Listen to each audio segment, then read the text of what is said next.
the International Criminal Court issued a warrant for the arrest of Benjamin Netanyahu for the war crime of starvation 8 months ago, before Israel cut off all food, all water, all electricity into the Gaza Strip for 3 months. And to say the United States is silent, it's much, much worse than that. We are profoundly complicit and deeply responsible. It is our weapons that enforce this starvation. It is our diplomatic efforts that prevent international justice from being done. The blood is on our hands as Americans because it is our weapons that is responsible for those children starving to death. No blood for the hands of Hamas? Hamas has Is lots there no of... blood No, on no, their no. hands? Why don't you let me finish? How about that? Okay? I'm just Okay? asking. Yes, You of blamed course. Israel and you blamed the U.S., but we haven't heard Hamas yet. I actually have one of my closest friends in college was blown up by Hamas. I have probably a lot more experience with suffering from Hamas, with all due respect, than you do. Let's say this. If we want to see who is more to blame for the starvation of children in Gaza, Hamas or Israel, let CNN in. Israel has not allowed Western journalists in since October 7th. Let them go in, let CNN go in, and decide for themselves. How about that? How about Hamas releases the hostages and gets a ceasefire? And let me think, what do you think would happen if Peter, Hamas Peter, released just give me the one hostages? second. Scott, let me ask you a question because Hamas is responsible for October 7th. Hamas is responsible for a lot of terrible things. But the question is, who can alleviate the starvation at this moment in Gaza? And does Israel have a responsibility to do much more than it is doing right now? And what do you say to that? Well, my view is Hamas started the war. The suffering of the people in Gaza is their direct responsibility of what Hamas has done. Hamas took money for years, and instead of doing anything for the people of Gaza, built tunnels for this siege.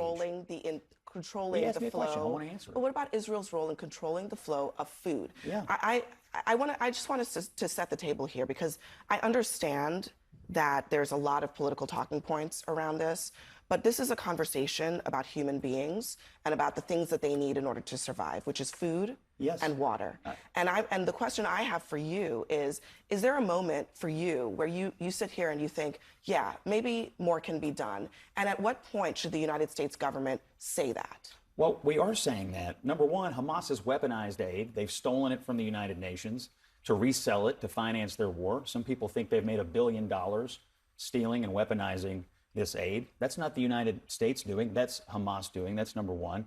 Number two, they've made unreasonable demands in these hostage negotiations. We're on the brink of a hostage deal and a ceasefire. They've blown that up today with Israel and now the United States having to walk away from an unreasonable situation. It is blatantly obvious that Israel and the United States wants the hostages home. They want a ceasefire, and they want to feed the people in Gaza. Hamas does not. Can I just add? The Israeli government's stated position is to support the Trump plan for the full expulsion of all Palestinians from Gaza. And I would remind you, there is no Hamas leadership in the West Bank. How are Palestinians being treated in the West Bank where Hamas is not in control, where there are no Hamas fighters? Palestinians are being expelled from their homes, living under conditions that even Israel's own human rights organizations call apartheid in the West Bank where there is no Hamas. So yes, Hamas does despicable things, but these talking points, with all respect, people don't believe them anymore.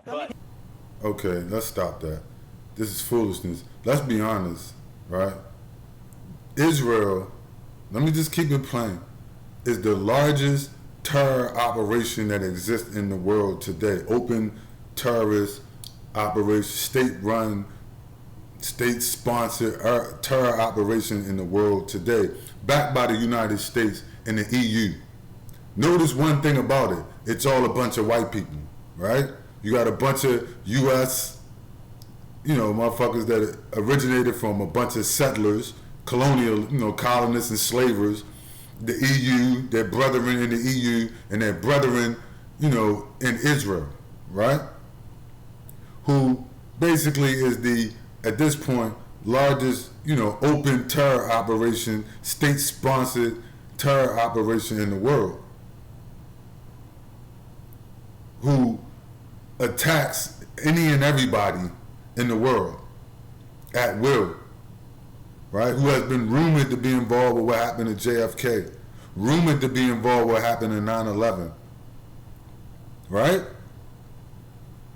So not to mention what they're doing in Gaza. They've been accused by the ICJ of genocide and starvation and war crimes.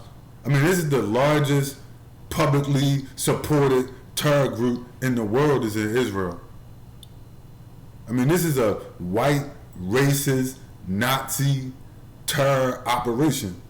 And it always has been. They talk about October 7th. It's been that way since 1948.